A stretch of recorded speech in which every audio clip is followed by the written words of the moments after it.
Chapter 18. The Dawn and the Sun. The Prime Minister, Mirza Taqi Khan, dispatched orders to the governor of Azerbaijan for the Bab to be brought from his prison at Chirik to Tabriz.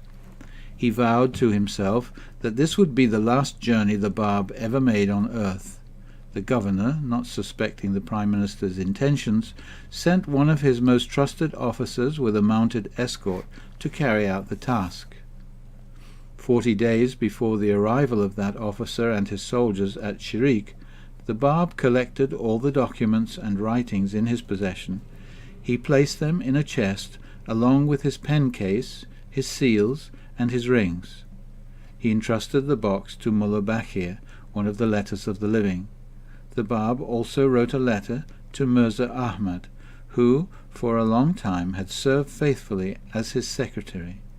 He put the key to the box in Mirza Ahmad's letter and instructed Mullah Bakhir to take the utmost care of the chest and the letter. He emphasized the sacred character of this trust and told Mullah Bakhir to conceal its contents from everyone except Mirza Ahmad. Mullah Bakhir went to Mirza Ahmad in Qum, where he delivered the letter and the chest to him. Mirza Ahmad read the letter and was deeply moved. He told his friends that he must leave at once for Tehran to deliver the trust. They all feared that the end of the Bab's earthly life was nearing, and they were eager to know what was in that treasured chest. They overwhelmed Mirza Ahmad with entreaties until he agreed to disclose a little something of what it contained. Nabil, the historian, was present on that occasion and witnessed the opening of that beautiful chest. We marveled when we beheld, among the things which that coffer contained, he wrote, a scroll of blue paper of the most delicate texture, on which the Bab, in his own exquisite handwriting, had penned in the form of a pentacle what numbered about 500 verses, all consisting of derivations from the word Baha. We were overcome with admiration as we gazed upon a masterpiece which no calligraphist, we believed, could rival. That scroll was placed in the coffer and handed back to Mirza Ahmad, who, on the very day he received it, proceeded to Tehran. Before Mirza Ahmad departed, he informed his friends that all he could divulge of that letter was the injunction that the trust was to be delivered into the hands of Mirza Hussein Ali in Tehran. The sight of this beautiful document caused great excitement among the followers of the Bab. They knew how often the Bab had told them to expect someone far greater than himself soon after his passing. Was the praise of this name, Baha, yet another indication of the direction they must turn? Now that the shadow of death was hovering above him, the Bab knew he must make clear once and for all the link that bound him to his successor. As disaster struck on all sides, he sought to keep alive the fading hopes of those whom he would soon leave behind. From that very first night when he had disclosed his mission to Mullah Hussein, the Bab constantly referred to the one who would come after him. He alluded to this great event in nearly all of his writings. The Bab frequently told his followers that he himself was merely the channel of grace from some great person as yet unknown. The Bab warned his followers against the mistake the Jews had made in refusing to accept Christ because of their understanding of the Old Testament, the mistake the Christians had made in refusing to accept Muhammad because of their understanding of the New Testament, and the mistake the Muslims were now making in denying the Bab because of their understanding of the Quran. Beware, beware, he cautioned them, that the words sent down in the Bayan shut not thee out as by a veil from him. He wrote, I myself am verily but a ring upon the hand of him whom God shall make manifest. Were he to appear at this very moment, I would be the first to adore him, and the first to bow down before him. The Bayan deriveth all its glory from him whom God shall make manifest, the Bab declared. The Bayan, and such as are believers therein, yearn more ardently after him than the yearning of ever any lover after his beloved. Although this great figure was still hidden from their eyes, the Bab promised his followers that his own revelation was like a seed in comparison to the revelation of the one who was to come, which would be like a mighty tree that would shelter all humanity. The germ that holds within itself the potentialities of the revelation that is to come, he said, is endowed with a potency superior to all the confined forces of all those who follow me. Now, on a special scroll, written in his own hand, the Bab had paid a final tribute of great love and respect for the one whose name was Baha.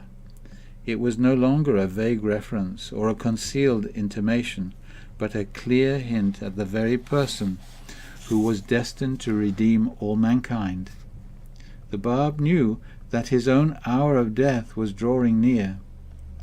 The first meeting of the followers of the Bab at the conference of Badasht provided an intimation of the identity of Baha.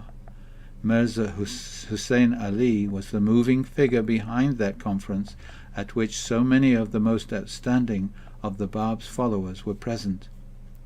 Nabil, the historian, relates, "It was then the beginning of the summer. Upon his arrival, Mirza Hussein Ali rented 3 gardens, one of which he assigned exclusively to the use of Qudus, another one he set apart for Tahiri and her attendant, and reserved the third for himself. Those who had gathered in Badasht were, from the time of their arrival to the day of their dispersion, the guests of Mirza Hussein Ali. Upon each he bestowed a new name. He himself was henceforth designated by the name of Baha. Upon the last letter of the living was conferred the appellation of Qudus, and to Qurratul Ain was given the title of Tahiri." The close relationship of spirit between the Bab and Baha'u'llah, as Mirza Hussein would henceforth be known, is nowhere better demonstrated than at Badasht. None of those companions knew the source of the bold, defiant, and far-reaching changes in the old laws and traditions that took place there, and no one suspected that it was Baha'u'llah's hand that steadily and unerringly steered the course of that conference.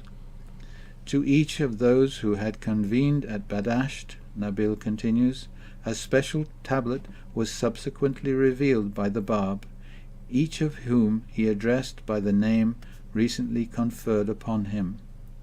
From that time on they were known only by those names.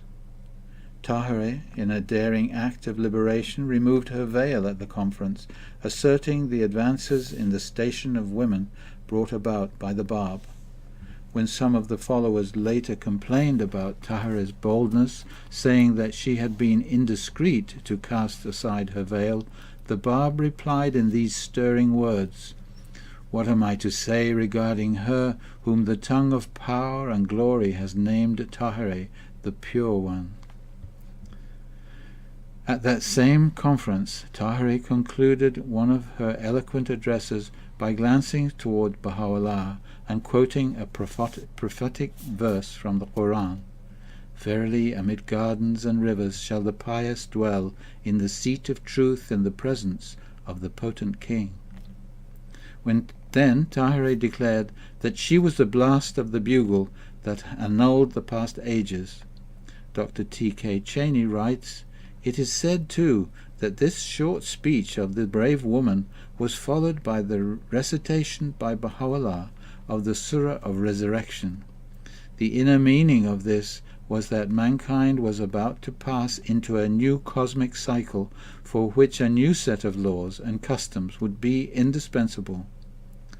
Baha'u'llah arranged for the departure of the friends from Badasht, just as he had arranged for their arrival. On the way home, Tahiri composed an ode each day and shared it with her companions. These verses told of the obsolete conventions, rituals, and traditions that had chained the consciences of men and women in the past, and how these fetters had at last been boldly challenged and fearlessly swept away by the meeting held at Badasht.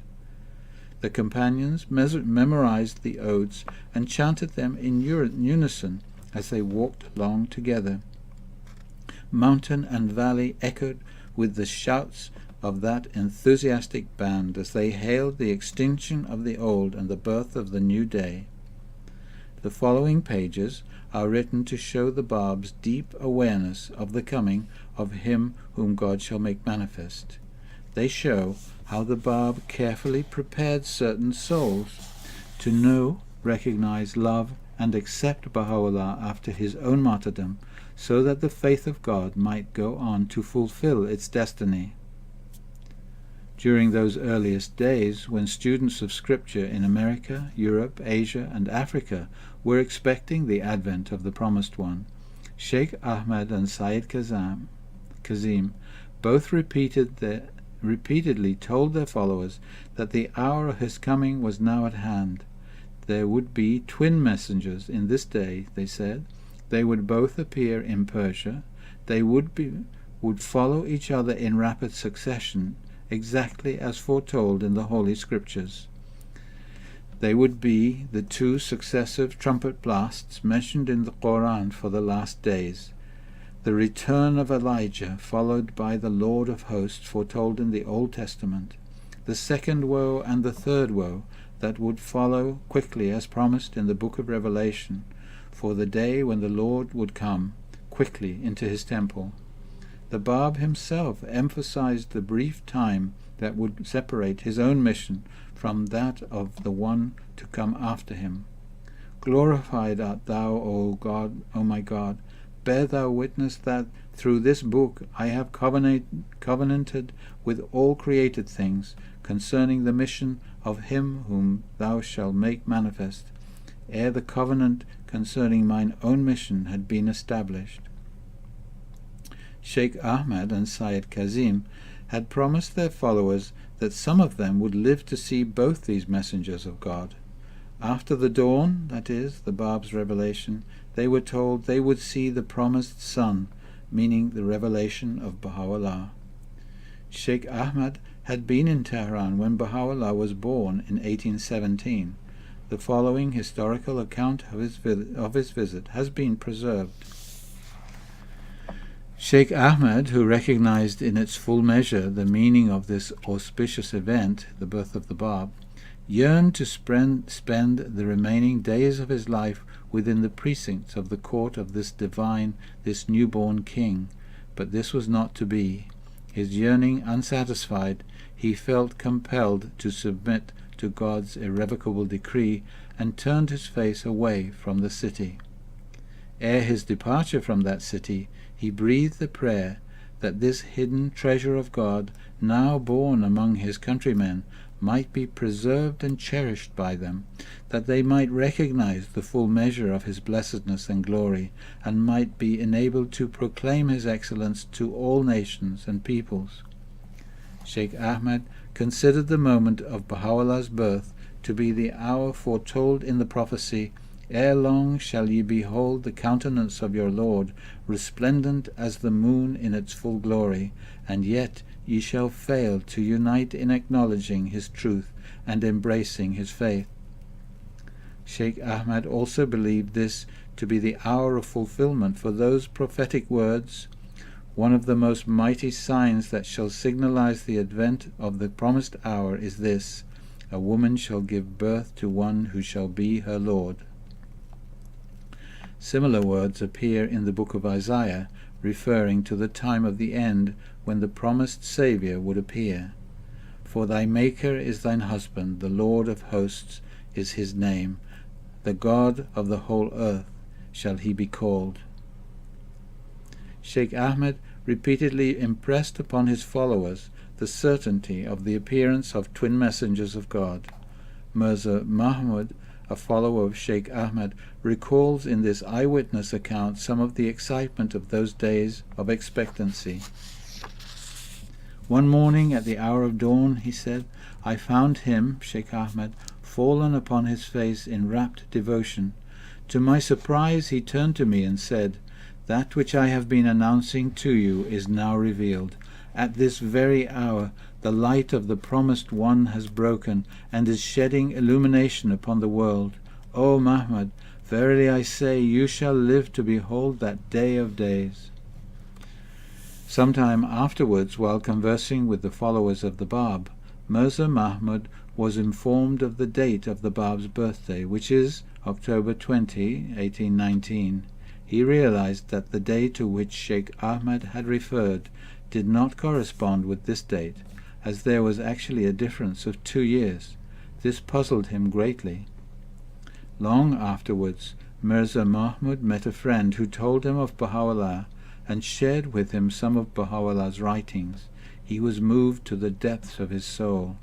"I asked him the date of the birth of Baha'u'llah," Mirza Mahmud said. His friend replied that Baha'u'llah had been born at dawn on the 12th of November in 1817. "It was the very day and hour," Mirza Mahmud reported.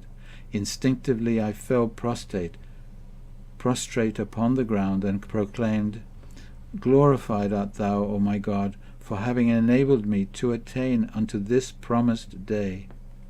The hour of Baha'u'llah's birth marked the fulfillment of still another prophecy that spoke of the twin messengers who would appear at the time of the end.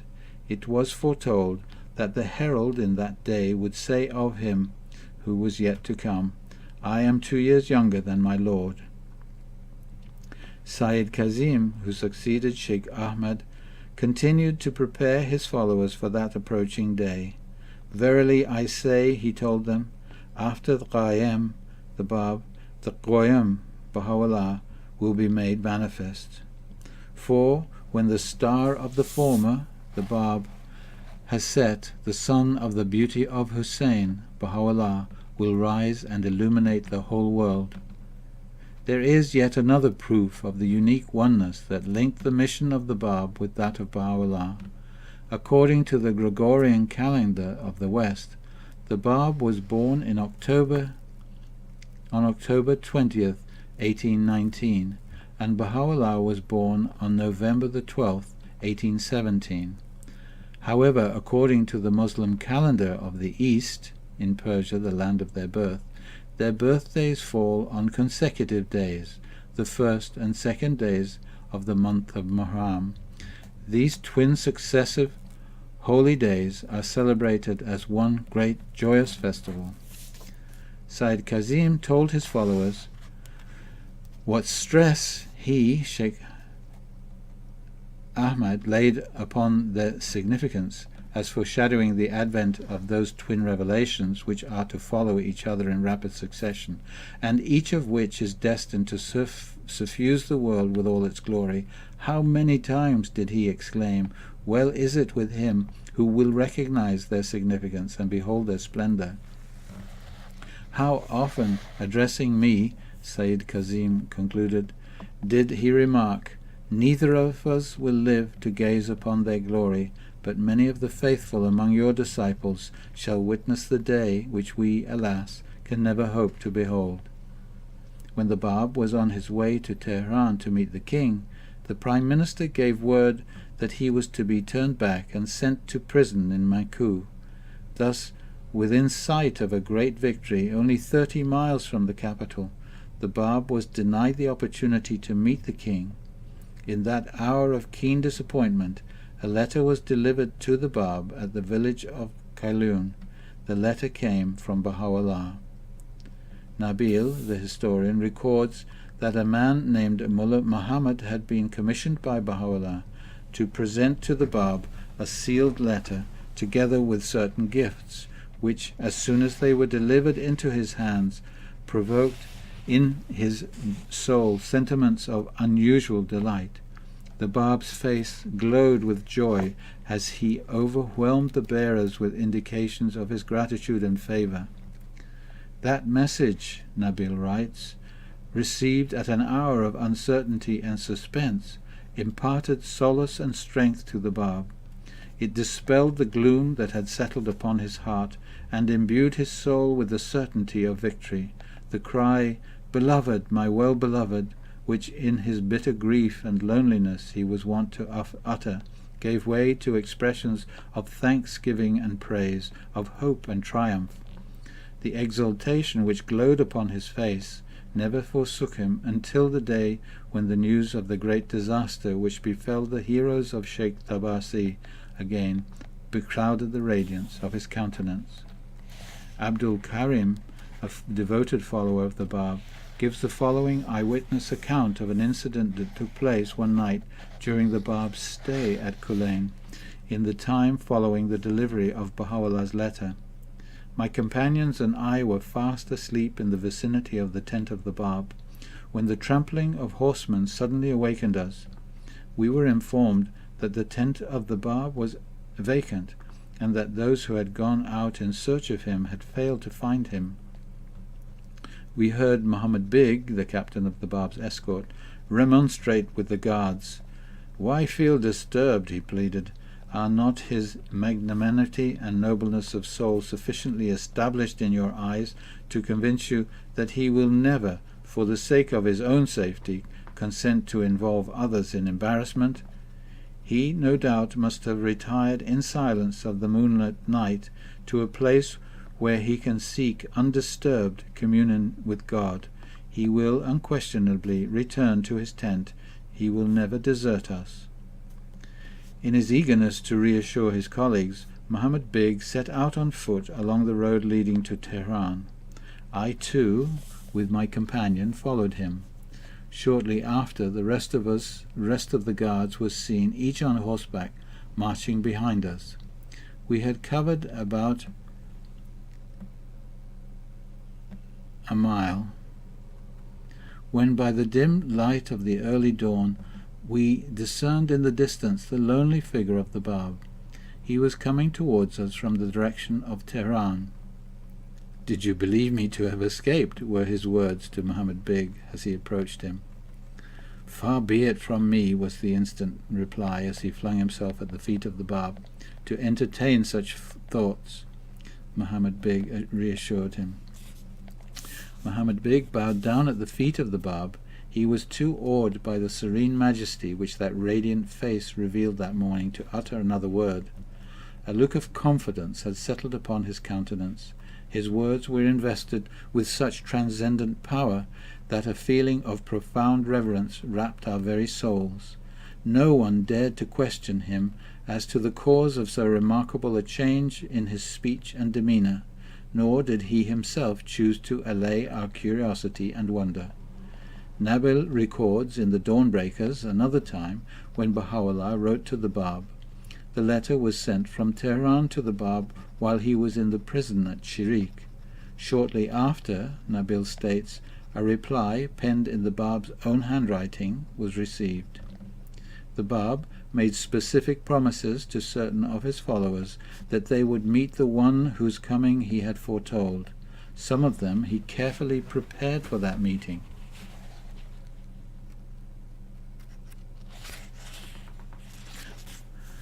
Mullah Bakir received a letter from the Bab in which he prophesied that Mullah Bakir would meet the promised one face to face.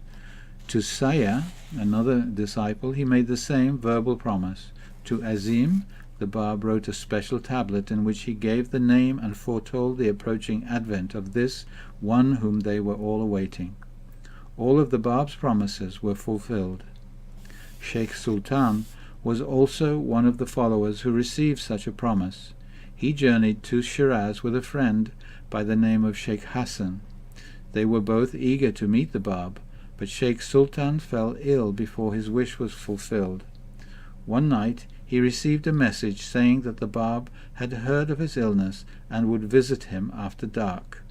Sheikh Sultan describes that visit in his own words. The Bab, who had bidden me extinguish the lamp in my room ere he arrived, came straight to my bedside.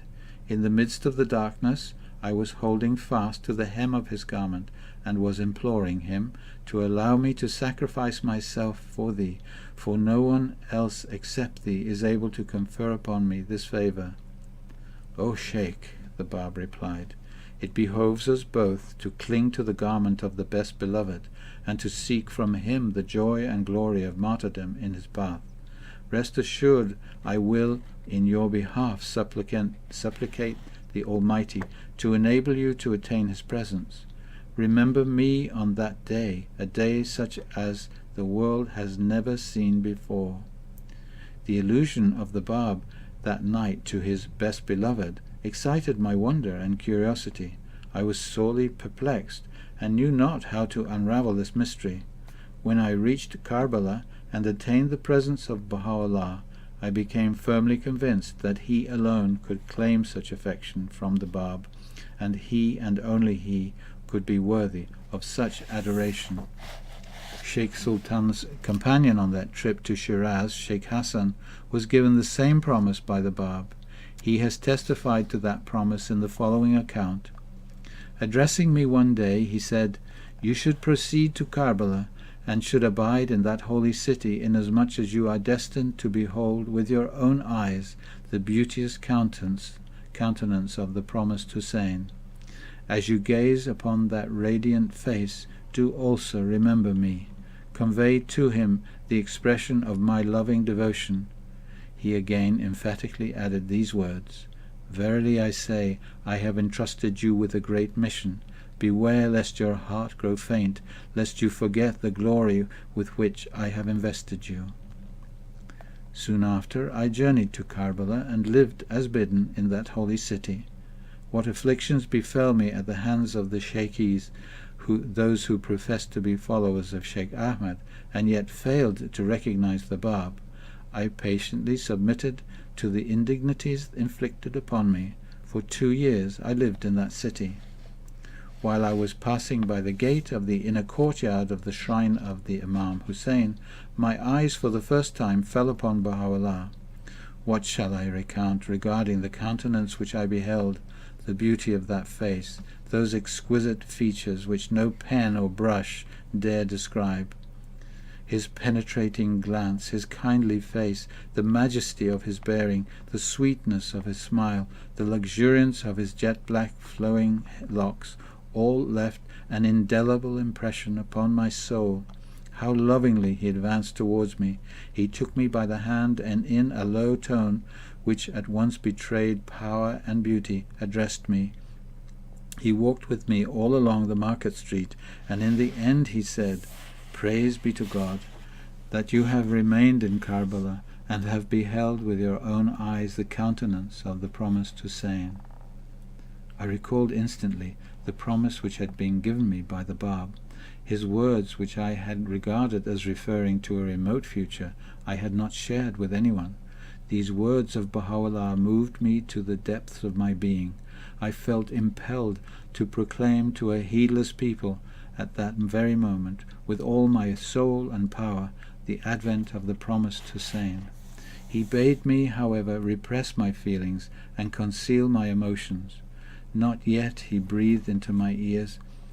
"The appointed hour is approaching. It has not yet struck.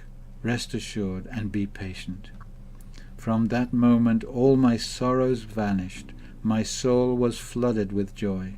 In those days I was so poor that most of the time I hungered for food. I felt so rich, however, that all the treasures of the earth melted away into nothingness when compared with that which I already possessed. From that day, October 5th, 1851, Sheikh Hassan became magnetized by the charm of his newly found master, and, but for Baha'u'llah's restraint, would have proclaimed to all that the promised one of the Bab had already appeared. In the city of Baghdad, only a short distance from Karbala, Baha'u'llah soon was to make the same public declaration to his followers that the Bab had made to his disciples in Shiraz. This was the meaning hidden in that prophecy quoted to Mullah Hussein by the Bab himself on the roof of the prison castle of Marku. Shiraz will be thrown into tumult. A youth of sugar tongue will appear. I fear lest the breath of his mouth should agitate and upset Baghdad. There was a constant link between the Bab and Baha'u'llah through the Bab's disciples, especially those whose tragic story has been told in the preceding chapters. Baha'u'llah played a vital and moving part in the tale of Sheikh Tabasi, Nairis, Tehran, and the conference of Badasht, as well as in the lives of Mullah Hussein, Qudus, Wahid, and Tahireh. When the Bab bade Mullah Hussein farewell in Shiraz before leaving to Mecca to announce his mission, he spoke the following words to him: "Follow the course of your journey toward the north and visit on your way Esfahan, Kashan, Qum, and Tehran. Beseech Almighty Providence that he may graciously enable you to attain in that capital the seat of true sovereignty, and to enter the mansion of the Beloved. A secret lies hidden in that city. When made manifest, it shall turn the earth into paradise. My hope is that you may partake of its grace and recognize its splendor." To soften the blow of disappointment for Mullah Hussein at being left behind, the Bab once again emphasized the importance of Tehran and of Mullah Hussein's visit there. "Grieve not that you have not been chosen to accompany me.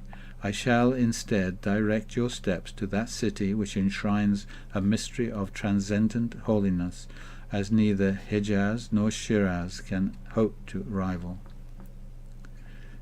Mullah Hussein reached Tehran. He spent the daylight hours teaching the message of the Bab, but from sunset to dawn he remained alone in his room, most likely in prayer and meditation, beseeching God to disclose to him this holy mystery which the Bab had spoken, and to lead him to the mansion of the Promised One yet to come.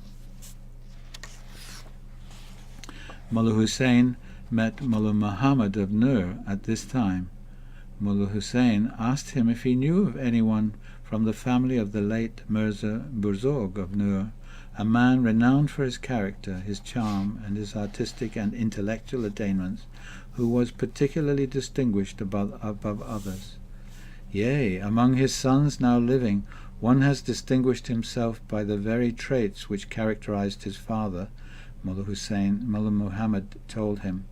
"By his virtuous life, his high attainments, his loving kindness and liberality, he has proved himself a noble descendant of a noble father." "What is his occupation?" Mullah Hussein asked. "He cheers the consulate and feeds the hungry." "What of his rank and position?" "He has none apart from befriending the poor and the stranger." "What is his name?" Mullah Hussein asked. "Hussein Ali." "What is his age?" 28. The eagerness with which Mullah Hussein questioned Mullah Muhammad and the sense of delight with which he welcomed every detail given to him greatly surprised Mullah Muhammad. Beaming with satisfaction and joy, Mullah Hussein once more inquired, "I presume you often meet him?" "I frequently visit his home." "Will you deliver into his hands a trust from me?" Mullah Hussein then gave Mullah Muhammad a scroll of the Bab's writings. "Should he deign to answer me," Mullah Hussein added, "will you be kind enough to acquaint me with his reply?" Mullah Muhammad took the scroll the next morning at dawn to Baha'u'llah. Baha'u'llah, still known as Mirza Hussein Ali at this time, accepted it and bade Mullah Muhammad be seated. He unfolded the scroll, glanced at its contents, and began reading parts of it aloud to those who were present. He stopped reading and returned to his friends. "Verily," he said, "I say, whoso believes in the Quran and recognizes its divine origin, and yet hesitates, though it be for a moment, to admit that these soul-stirring words are endowed with the same regenerating power, has most assuredly erred in his judgment and strayed far from the path of justice." Baha'u'llah gave a gift to Mullah Muhammad to bring to Mullah Hussein. It was a small gift of Russian sugar and tea. He asked that his appreciation and love be conveyed to Mullah Hussein along with the gift. Mullah Hussein received the gifts with great joy and exultation. Mullah Muhammad reported, "Words fail me to describe the intensity of his emotion. He started to his feet, received with bowed head the gift from my hand, and fervently kissed it." Mullah Hussein embraced Mullah Muhammad and kissed his eyes, which had so recently gazed upon Baha'u'llah. "My dearly beloved friend," he exclaimed, "I pray that even as you have rejoiced my heart, God may grant you eternal felicity and fill your heart with imperishable gladness." Mullah Muhammad was puzzled. He wondered what kind of bond united these two souls. What could have kindled such a fellowship between strangers? Why should Mullah Hussein, who considered riches and fame as the merest trifles, have shown such gladness at the sight of this tiny gift from the hands of Baha'u'llah? He could not fathom this mystery. A few days later, Mullah Hussein left for Khorasan. As he said farewell to Mullah Muhammad, he warned him, "Breathe not to anyone what you have heard and witnessed. Let this be a secret hidden within your heart. Divulge not his name, for they who envy his position will arise to harm him. Pray that the Almighty may protect him, that through him he may exalt the downtrodden, enrich the poor, and redeem the fallen. The secret of this thing is concealed from our eyes. Ours is the duty to raise the call of the new day, and to proclaim this divine message to all people. Many a soul," Mullah Hussein concluded, "will in this city shed his blood in this path. That blood will water the tree of God, will cause it to flourish, to overshadow all mankind." With these parting words, Mullah Hussein left Tehran. He wrote a report to the Bab, telling him of his teaching work and describing to him his experience with Baha'u'llah in Tehran. Qudus and the Bab's uncle were both with the Bab when that letter from Mullah Hussein arrived. The Bab's uncle has left an account of that moment. That night, he said, "I saw such evidences of joy and gladness on the faces of the Bab and Qudus as I am unable to describe. I often heard the Bab in those days exultingly repeat the words, 'How marvelous, how exceedingly marvelous is that which has occurred between the months of Jamadi and Rajab.'" As he was reading the communication addressed to him by Mullah Hussein, he turned to Qudus and, showing him certain passages of that letter, explained the reason for his joyous expressions of surprise. The Bab's uncle told his fellow companions what he had witnessed that night. He also mentioned the Bab's reference to the wonder of the days between Jamadi and Rajab. This impressed Mirza Ahmad, who waited until Mullah Hussein returned to Shiraz to ask him what had happened at that particular time. Mullah Hussein smiled and said he remembered well that between the months of Jamadi and Rajab he happened to be in Tehran. He would give no further explanation. This was sufficient, however, he said, to convince me that in the city of Tehran there lay hidden a mystery which, when revealed to the world, would bring unspeakable joy to the hearts of both the Bab and Qudus. Mullah Hussein met Baha'u'llah a second time, just before he began his journey on foot to the Bab's prison in Marku. He was ushered with secrecy into the presence of Baha'u'llah shortly after this interview, Mullah Hussein set out for his last visit with the Bab. From Marku he returned yet another time to the presence of Baha'u'llah. Their last meeting was inside the fort of Sheikh Tabarsi. Qudus also knew of the joy of meeting Baha'u'llah. When the Bab and Qudus returned from Medina in Bushir, the Bab sent Qudus to Shiraz. He said to him in parting, "In the streets of Shiraz indignities will be heaped upon you, and the severest injuries will afflict your body. You will survive the ignominious ignominious behavior of your foes, and will attain the presence of him who is the one object of our adoration and love.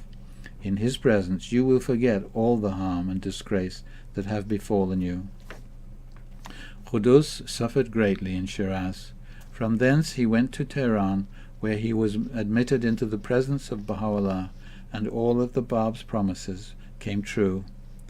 Qudus and Baha'u'llah met again at the conference of Badasht. When Baha'u'llah was informed of Qudus's arrival at the town near Badasht, he set out on horseback to meet him. They returned to Badasht together the next morning at sunrise. Shortly after this conference, when Qudus and a party of the followers of the Bab were being ruthlessly attacked, Baha'u'llah came to their rescue. He immediately gave his protection to Qudus. He clothed Qudus in his own garments to disguise him, so that he would not be recognized. Then he sent him to a place of safety. When Qudus was imprisoned in Sari by Muhammad Taqi, it was Baha'u'llah who was responsible for securing his release, so that Qudus might join Mullah Hussein at the fort of Sheikh Tabarsi. Baha'u'llah himself then visited them there. The night before Mullah Hussein and his group arrived at Sheikh Tabarsi, the guardian of the shrine dreamed that a holy man, accompanied by 72 warriors and a large company of his friends, came and fought valiantly and triumphantly. He dreamed that the Prophet of God himself came one night and visited that blessed company. Soon after this, Baha'u'llah arrived at the nearby village. He sent word to Mullah Hussein that he and all his companions were to be his guests that night, and that he would join them at the fort of Sheikh Tabarsi that very afternoon. The following is an eyewitness account of that meeting. The tidings imparted an indefinable joy to the heart of Mullah Hussein. He hastened immediately to his companions and bade them bestir themselves for the reception of Baha'u'llah. He himself joined them in sweeping and sprinkling water on the dusty approaches to the shrine, and attended to whatever was necessary for the arrival of a beloved visitor. As soon as he saw him approaching, he rushed forward, tenderly embraced him, and conducted him to the place of honor. We were too blind in those days to recognize the glory of him whom our leader had introduced with such reverence and love into our midst. What Mullah Hussein had perceived, our dull vision was yet unable to recognize. With what solicitude he received him in his arms, what feeling of rapturous delight filled his heart on seeing him. He was so lost in admiration that he was utterly oblivious of us all. His soul was so wrapped in contemplation of that countenance that we who were awaiting his permission to be seated were kept standing a long time beside him. It was Baha'u'llah himself who finally bade us be seated. We too were soon made to feel the charm of his utterance. Baha'u'llah examined the fort, then assisted the companions with suggestions on how to strengthen their defenses to help protect their lives. He dispelled their fears and raised their determination to sacrifice all for God. Baha'u'llah said, "The one thing this fort and company require is the presence of Qudus. His association with this company would render it complete and perfect." He instructed Mullah Hussein to send seven friends to Sari to demand that Muhammad Taqi deliver Qudus into their hands. Mullah Hussein and his companions were surprised, knowing that Qudus was being held prisoner. Baha'u'llah assured them, the fear of God and the dread of his punishment will prompt him to surrender unhesitatingly his captive. Before Baha'u'llah left Tabarsi, he told the friends to be patient and resigned to the will of God. If it be his will, we shall once again visit you at this same spot and shall lend you our assistance. Mullah Hussein sent 7 of his companions to Sari with Baha'u'llah's message. Muhammad Taqi released Qudus at once, to the astonishment of all. Mullah Hussein's companions were deeply moved by the effect of Baha'u'llah's presence upon them all. One of them has left this memory of Mullah Hussein's reactions to that visit. I can still remember him, Mullah Hussein, as he advanced towards me in the stillness of those dark and lonely hours which I devoted to meditation and prayer, whispering in my ears these words, "Banish from your mind," he told me, "these perplexing subtleties. Arise and seek with me to quaff the cup of martyrdom. Then you will be able to comprehend, as the year 80 draws upon the world, the secret of things which now lie hidden from you." Baha'u'llah's guiding hand constantly reached out to assist the companions of the Bab. Tahiri, perhaps more than any other disciple, was indebted to him for his protection and kindness. When she was imprisoned in Qazvin and threatened with hot irons, she boldly declared to her captor, "If my cause be the cause of truth, if the Lord whom I worship be none other than the true one God, he will, ere 9 days have elapsed, deliver me from the yoke of your tyranny." It was Baha'u'llah who rescued Tahiri from her prison in Qazvin. When he heard of her captivity, he sent a woman disguised as a beggar to the home where Tahiri was confined. He instructed that she deliver a letter to Tahiri, who would then, of her own will, unmolested by her captors, walk out free from that prison house. The woman disguised as a beggar was instructed to await Tahiri's appearance at the entrance. "As soon as Tahiri has joined you," Baha'u'llah informed this messenger, "start immediately for Tehran. This very night I shall dispatch to the neighborhood of the gate of Qazvin an attendant with 3 horses, that you will take with you, and station at a place that you will appoint outside the walls of Qazvin. You will conduct Tahiri to that spot, will mount the horses, and will, by an unfrequented route, endeavor to reach at daybreak the outskirts of the capital. As soon as the gates are opened, you must enter the city and proceed immediately to my house. You should exercise the utmost caution lest her identity be disclosed." Baha'u'llah reassured the worried messenger, who felt that such a delivery would require a miracle. "The Almighty will assuredly guide your steps and will surround you with his unfailing protection." Nabil writes, "The hour which Tahiri had fixed for her deliverance found her already securely established under the sheltering shadow of Baha'u'llah.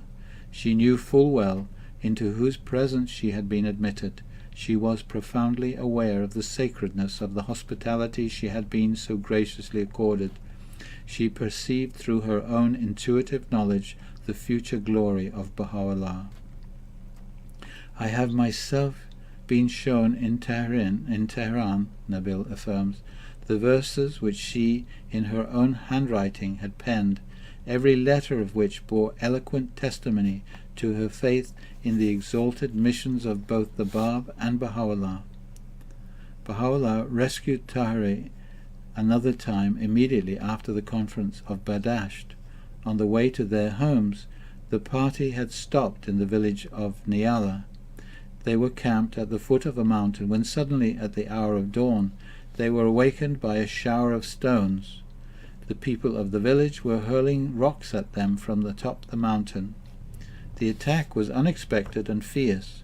The cries of the mob, the sound of the rolling rocks and showering stones alarmed the friends, and they fled for safety. Baha'u'llah found Tahiri in grave danger. She and one believer from Shiraz had been unable to escape. The enemy had demolished the camp and was plundering the property. The follower from Shiraz was already badly wounded, but was risking his life to defend what remained of the companions' possessions. Baha'u'llah walked into the crowd of attackers armed only with the sword of his tongue. He convinced them of the cruelty and shamefulness of their behavior, and induced them to restore the property that they had not yet carried off. He rescued Tahiri from their hands and escorted her to a place of safety. Nabil writes of these frequent victories that Baha'u'llah won by his word alone. All classes of men marveled at his miraculous success in emerging unscathed from the most perilous encounters. Nothing short of divine protection, they thought, could have ensured his safety on such occasions. Baha'u'llah also lent his strength and assistance to Wahid. The following is an historical account of their friendship. Wahid hastened to the capital and undertook the necessary preparations for his journey to the fort of Tabarsi. He was preparing to leave when Baha'u'llah arrived from Mazandaran and informed him of the impossibility of joining his brethren. He was greatly saddened at this news, and his only consolation in those days was to visit Baha'u'llah frequently and obtain the benefit of his wise and priceless counsels. It was following these visits with Baha'u'llah that one of the Wahid's friends wrote, "I observed in Wahid's august countenance the signs of a glory and power which I had not noticed during my first journey with him to the capital, nor on other occasions of meeting." The companion Saya, whom the Bab commissioned to go to Tabarsi and Bafarush on his behalf and bring back some of the holy earth that covered the remains of Mullah Hussein and Qudus, visited Baha'u'llah before returning to the Bab's prison of Chirik. Wahid was an honored guest of Baha'u'llah at the time of Saya's coming. Saya appeared at Baha'u'llah's door in the bitter cold of winter. He was barefooted, poorly clad, and dishevelled. Wahid was told of Saya's arrival from Tabarsi, completely oblivious of the dignity and honor to which a man of his position and fame was accustomed. Wahid rushed forward to meet him and threw himself at Saya's feet. He embraced his legs, which were covered to the knees with mud from the earth of Tabarsi. It was to this same Saya that Baha'u'llah gave a letter to take to the Bab at Chirik. Shortly afterward a reply came from the prison in the Bab's own handwriting. Baha'u'llah overwhelmed Saya with his kindness during this visit and showered the same love upon Wahid. The brother of Baha'u'llah has said, "I was amazed that day at the many evidences of loving solicitude which Baha'u'llah evinced towards Wahid. He showed him such favors as I have never seen him extend to anyone. The manner of his conversation left no doubt in me that this same Wahid would ere long distinguish himself by deeds no less remarkable than those which had immortalized the defenders of Fort Tabarsi." Following this final visit to Baha'u'llah's home, Wahid set out on his journey to Yazd and Nariz, where he eventually laid down his life for his faith. The same love and encouragement that Baha'u'llah gave to Wahid was bestowed on Hujat of the city of Zanjan in the north. Hujat was the hero of the most violent upheaval of all in the village of Zanjan. Nearly 2,000 followers of the Bab, including Hujat, gave up their lives. When the Bab had passed through Zanjan on his way to prison, he foretold this disaster, saying, "This town will be thrown into a great tumult, and its streets will run with blood." The Bab's prediction came true, and the much-loved Hujat, along with many of his companions, was besieged by a host of soldiers in Zanjan. The governor of Zanjan sent a crier through the streets, saying that all who threw in their lot with Hujat would be endangering their own lives, forfeiting their property, and exposing their wives and children to misery and shame. This warning divided the city into two camps, those who believed in the Bab and those who did not.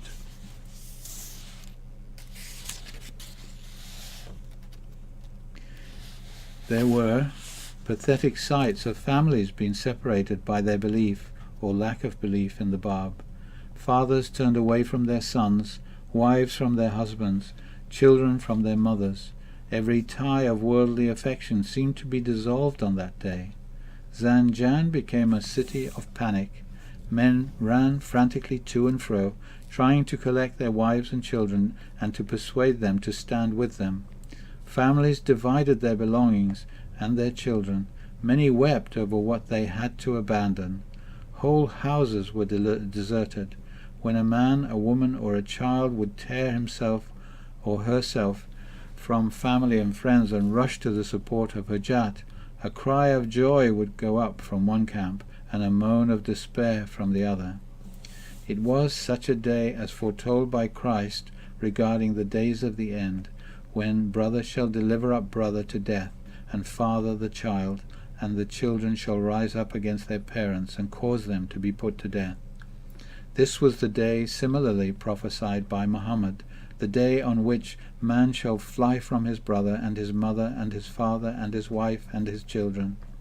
One night during this struggle at Zanjan, the followers of the Bab carried out his instructions to repeat the following praises of the Almighty: God the Great, God the Most Great, God the Most Beauteous, God the Most Glorious, God the Most Pure. In unison they repeated these phrases over and over. So loud and compelling was that cry, as an historical account states, that the enemy was rudely wakened from sleep, abandoned the camp in horror, and hurrying to the environs of the governor's residence, sought shelter in the neighboring houses. A few were so shocked with terror that they instantly dropped dead. Part of the soldiers' camp was in the midst of noisy revelry. Their boisterous party was suddenly interrupted by the shouts of those voices raised in praise of God. Officers who were holding their wine glasses in their hands dropped them instantly. Men and women rushed headlong from the building, as if stunned by the outcry. Gambling tables were overturned in the disorder that followed. Half-dressed, a number ran out into the wilderness. Others fled to the homes of the religious leaders. As soon as the camp discovered that it was not a dreadful attack being launched against them, but words of praise being raised in the glory of God, they returned to their posts and pleasures, reassured, though greatly humiliated, by this experience. Hujat had boldly testified in the presence of the king, the prime minister, and the assembled priests and other religious leaders that the Bab was the promised one. It is my firm and unshakable conviction, he told them, that this Sayyid of Shiraz, the Bab, is the very one whose advent you yourself with all the peoples of the world are eagerly waiting. He is our Lord, our promised deliverer. Furthermore, he said, God knows that if this same Sayyid were to entrust me with the meanest service in his household, I would deem it an honor such as the highest favors of my sovereign could never hope to surpass. Hujat returned to his home, urging everyone to accept the Bab. The goal for which the world has been striving is now here, he told them. The Sun of Truth has risen. Fix your eyes upon the Bab, not on me, the least of his servants. My wisdom compared to his is as an unlighted candle to the sun at midday. Shortly before his death, Hujat was grievously wounded by a stray bullet. His wife and child were slain before his eyes. Though filled with the greatest grief, he refused to yield to complete sorrow.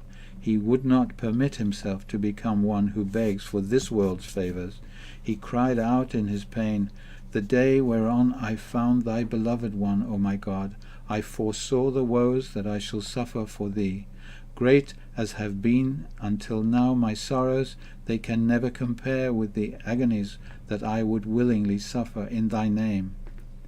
How can this miserable life of mine, the loss of my wife and of my child, and the sacrifice of the band of my kindred and companions, compare with the blessings which the recognition of thy manifestation has bestowed upon me? Would that a myriad lives were mine, that I possess the riches of the whole earth and its glory, that I might resign them all freely and joyously in thy path." Gobineau writes, "I have seen at Zanjan the ruins of that fierce encounter. Whole sections of the city have not yet been rebuilt, and probably never will be." Nicholas testifies that the entire affair was settled by the same treachery resorted to at Sheikh Tabasi and Nairiz. He summarized the attitudes of Hujat's enemies. Why not resort to deceit? Why not make the most sacred promises, even though it might later become necessary to massacre the gullibles who had put their trust in them? No wonder that the Bab named Zanjan the exalted spot. when at Sharik in the summer of 1848 the Bab revealed the Sermon of Wrath, which foretold the downfall of the Prime Minister Haji Mirza Akasi, it was given to Hujat to deliver. The Bab instructed Hujat to place it personally in the hands of that official. Immediately after delivering the letter to Haji Mirza Akasi, Hujat went to the home of Baha'u'llah. Having memorized the entire contents of the document, Hujat recounted the circumstances of its delivery to the Prime Minister and recited it for Baha'u'llah and a few other believers. Hujat's sole comfort in those days was his close association with Baha'u'llah, from whom he received the sustaining power that was to enable him to distinguish himself by remarkable deeds in the days to come. From Baha'u'llah's home, Hujat went to Zanjan, where he, like his illustrious companions Bahá'í, Tahiri, Mullah Hussein and Qudus, laid down his life for the sake of his beliefs. From this very moment, when the Bab had revealed the commentary for Mullah Hussein on the eve of May 23, 1844, he linked his own mission with that of Baha'u'llah. Nabil states in his history, did not the Bab in the earliest days of his mission allude to the opening passages of his commentary on the Surah of Joseph, to the glory and significance of the revelation of Baha'u'llah? Was it not his purpose, by dwelling upon the ingratitude and malice which characterized the treatment of Joseph by his brethren, to predict what Baha'u'llah was destined to suffer at the hands of his brother and kindred? In his farewell address to the Letters of the Living, the Bab stated clearly that he was but the forerunner of a greater one yet to come. I am preparing you for the advent of a mighty day, he told them in that parting passage. Scatter throughout the length and breadth of this land, and with steadfast feet and sanctified hearts prepare the way for his coming. Dr. T.K. Cheney points out how plainly the lives of the Bab and Baha'u'llah were woven together during those days for anyone who had eyes to see. The end of the Bab's earthly manifestation is now close upon us, Dr. Cheney writes. He knew it himself before the event and was not displeased at the presentiment. He had already set his house in order as regards the spiritual affairs of the Baha'i community, which he had, if I mistake not, confided to the intuitive wisdom of Baha'u'llah. The Bab also instructed his disciples to record the names of every individual who accepted the new faith. Of all these believers I shall make mention in the tablet of God, he told them, so that upon each one of them the beloved of our hearts may, in the day when he shall have ascended the throne of glory, confer his inestimable blessings. It was from the names of these believers that the first followers of Baha'u'llah came, and upon whom he conferred his special blessings and love. The Bab did everything in his power to assist his followers so that they would know where to turn after his own death. He clearly announced that he was the promised one, but that he stood in relation to a succeeding and greater one, as did John the Baptist in relation to Jesus Christ. He was the forerunner of one yet more mighty than himself. Just as John the Baptist had been the herald or gate of the Christ, so was the Bab the herald or gate of Baha'u'llah. Consecrate thou, O my God, the whole of this tree unto him, he told of Baha'u'llah. I have not wished that this tree should ever bear any branch, leaf, or fruit that would fail to bow down before him on the day of his resurrection.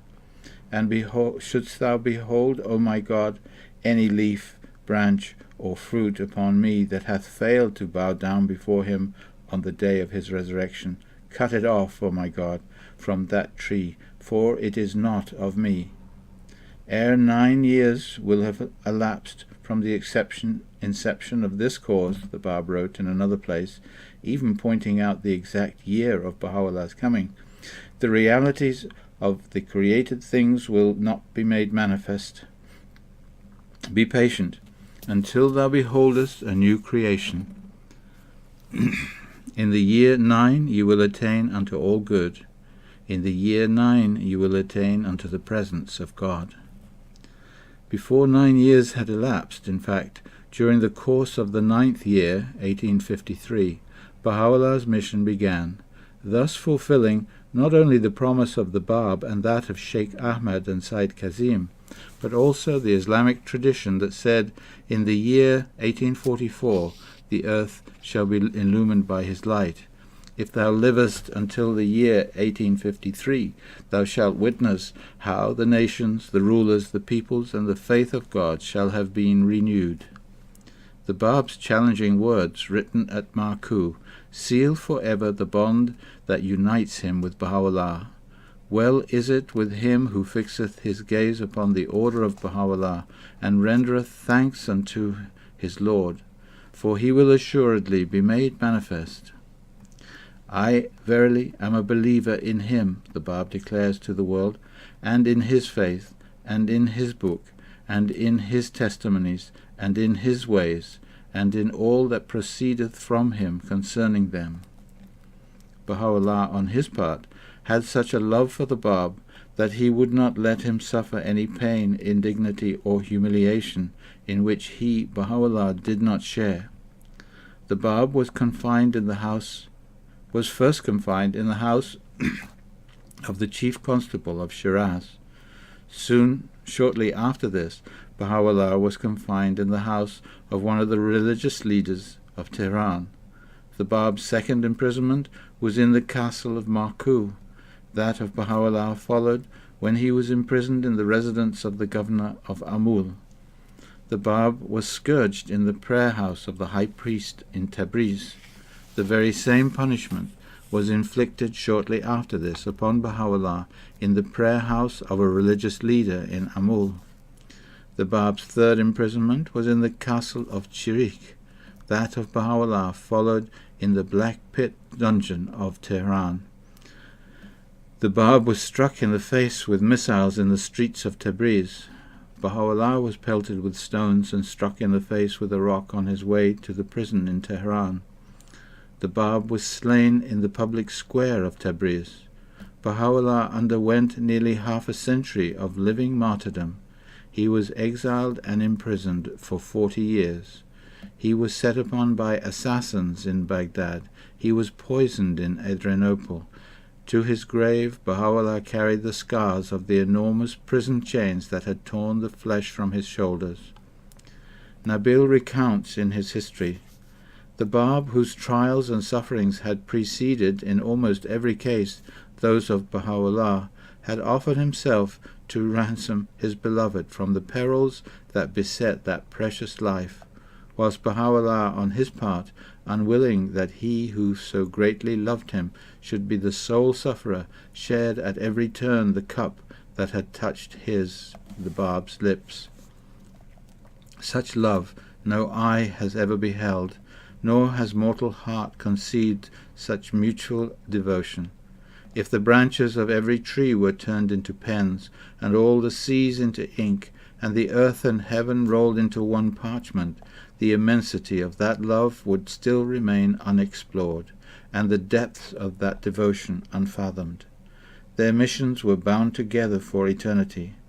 Thus it was that the Bab was able to leave the prison of Chirik in peace, and with eagerness to begin what he knew would be his last journey on this earth. He had fulfilled his task. He was the dawn, and had faithfully prepared his followers for the coming of the sun itself. I verily have not fallen short of my duty to admonish that people, and to devise means whereby they may turn towards God, he said. If, on the day of his revelation, all that are on earth bear him allegiance, mine inmost being will rejoice, inasmuch as all will have attained the summit of their existence, and will have been brought face to face with their beloved. I truly have nurtured all things for this purpose. How then can anyone be veiled from him? I have educated all men that they may recognize this revelation. The Bab's heart was turned towards Tehran and Baha'u'llah when he wrote the following words, which foreshadow the hours which were fast approaching upon him. I have sacrificed myself wholly for thee. I have accepted curses for thy sake, and have yearned for naught but martyrdom in the path of thy love. The soldiers bearing the Prime Minister's fatal edict, calling for his execution, were already at the gates of the prison's castle of Chirik. The Bab, confident that he had expended every effort in the path of God, had already sent his writings, his pencase, his seals, and his ring to Baha'u'llah, along with a beautiful scroll praising and glorifying his name. Now he calmly awaited his escort of death.